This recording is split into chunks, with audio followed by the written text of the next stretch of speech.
saudara pemirsa, sebelum saya menyampaikan firman Tuhan untuk saudara-saudara sekalian, saya ingin menyanyikan sebuah pujian kiranya menjadi berkat bagi saudara.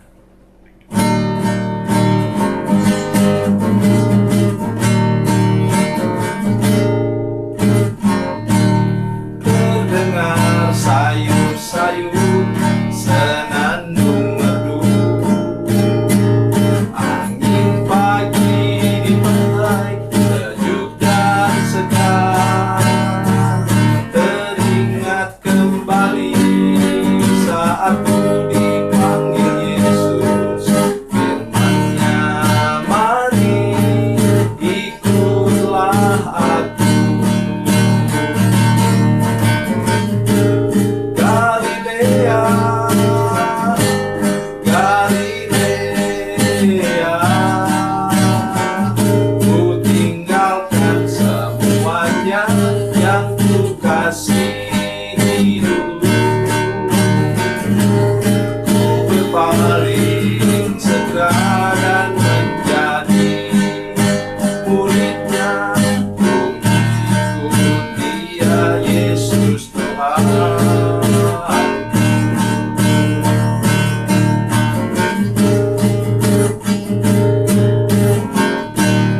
Betapa mulia mengikuti jejaknya, walaupun dalam suka banyak cobaan.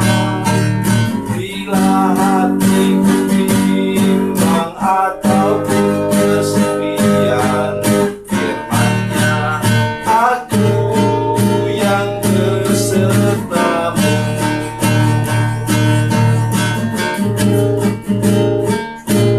Galilea,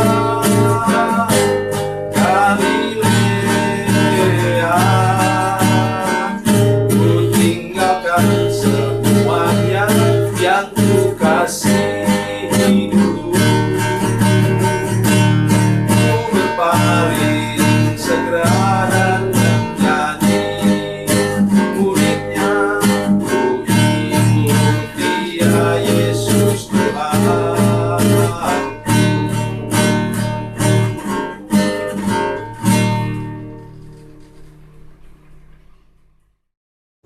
Salam saudara pemirsa, selamat berjumpa kembali dengan kami dalam program Berita Pengharapan. Saudara pemirsa, hari ini saya ingin menyampaikan firman Tuhan yang menyedihkan. Oleh sebab itu saya minta selama saya menyampaikan firman Tuhan ini, saudara dengar baik apa yang saya katakan. Oleh karena apa? Dampak dari kesalahan satu orang bila engkau menjadi pemimpin itu sangat besar ke bawah sana. Oleh sebab itu, saya mengajak kita hari ini untuk serius mendengarkan firman Tuhan ini. Jangan buat kesalahan yang sama. Mari kita berdoa sebelum kita lebih jauh mendengarkan firman Tuhan ini. Bapa, dalam nama Yesus, terima kasih untuk firman Tuhan yang ajaib yang kami dengar sebentar. Walaupun ini cerita yang sangat menyedihkan, tapi kami berdoa supaya kami pegang teguh firman Tuhan dan tidak buat kesalahan yang sama. Dalam nama Yesus, haleluya, amin. Saudara pemirsa, mari kita baca kitab kita dari Perjanjian Lama, yaitu dari 1 Samuel pasal 31, 1 Samuel 31 ayat 4. 1 Samuel pasal 31 ayat 4. Demikian bunyi firman Tuhan. Lalu berkatalah Saul kepada pembawa senjatanya, "Hunuslah pedangmu dan tikamlah aku supaya jangan datang orang-orang yang tidak bersunat ini menikam aku dan memperlakukan aku sebagai permainan." Tapi pembawa senjatanya tidak mau karena ia sangat segan. Kemudian Saul mengambil pedang itu dan menjatuhkan diri ke atasnya. Amin.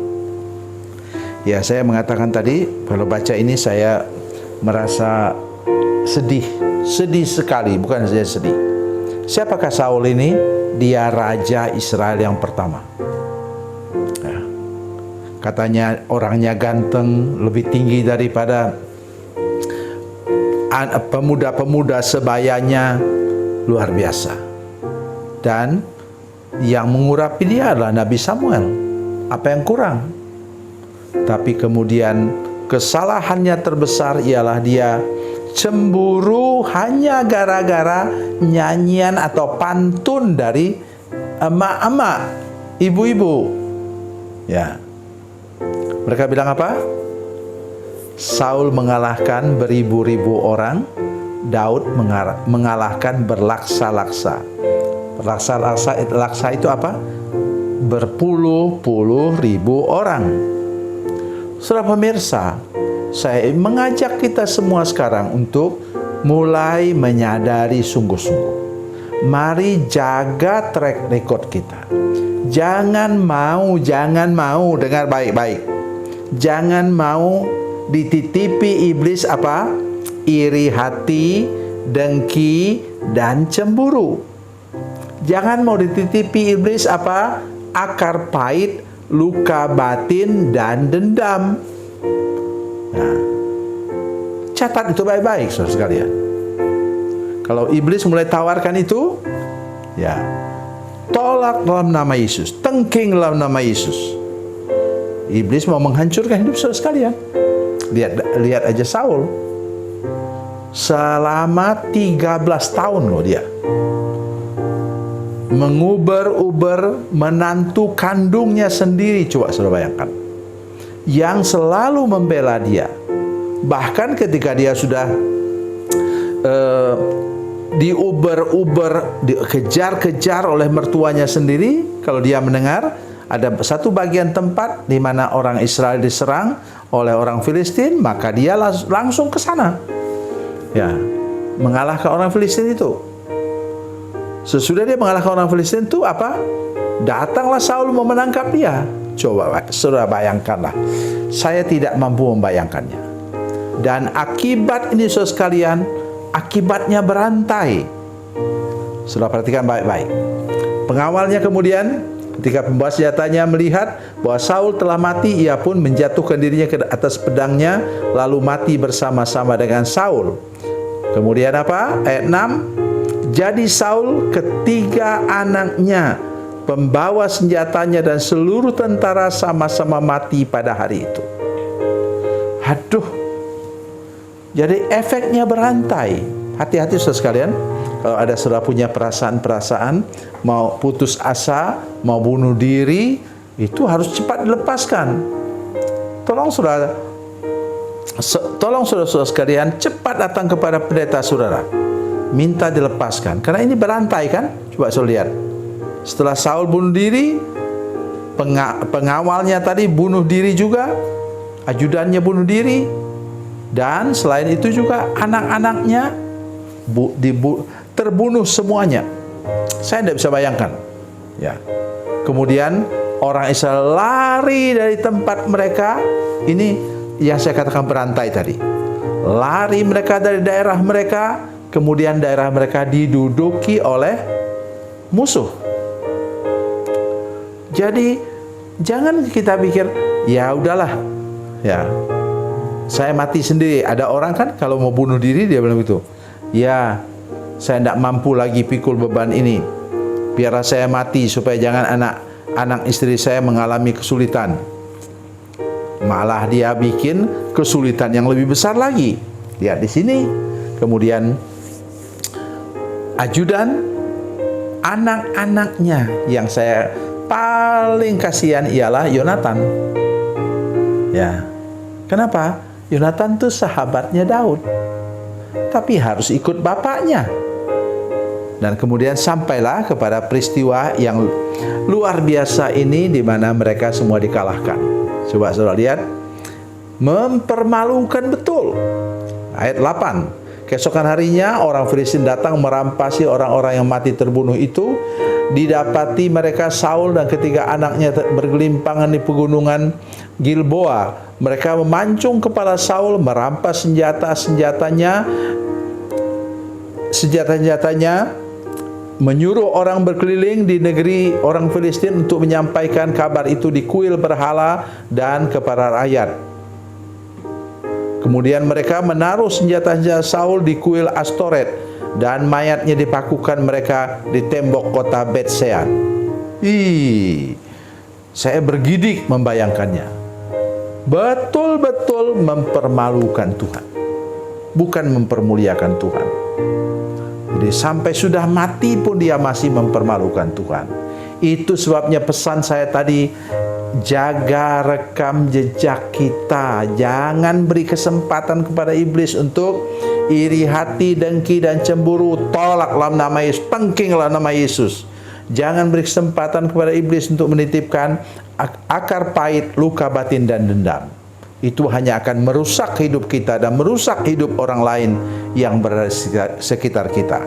Mari kita menjadi umat pemenang, ya, menang mengatasi segala masalah, lepas dari semua gangguan-gangguan itu, sehingga akhir hidup kita dikenang orang sebagai pemenang dan membawa banyak orang lain di sekitar kita juga menjadi pemenang. Tuhan Yesus memberkati, Tuhan Yesus baik. Mari kita berdoa. Bapa, dalam nama Yesus kami mengucap syukur kepadamu untuk firman Tuhan yang luar biasa ini. Kami merasa sedih, tapi kami juga belajar supaya kami semua, seluruh pemirsa dan seluruh jemaat, menjaga track record dengan baik dan tidak pernah membiarkan diri mau diperhamba oleh akar pahit, luka batin, dan dendam, iri hati, cemburu, dan dengki.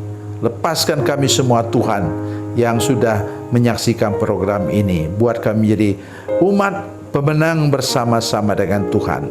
Dalam nama Yesus, haleluya, amin.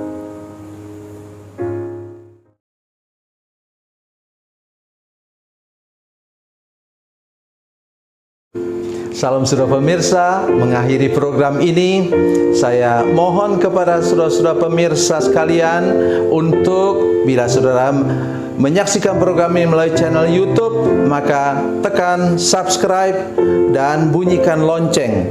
Dan bila saudara menyaksikan program ini melalui channel Facebook, tolong saudara-saudara sekalian tekan like dan juga komen.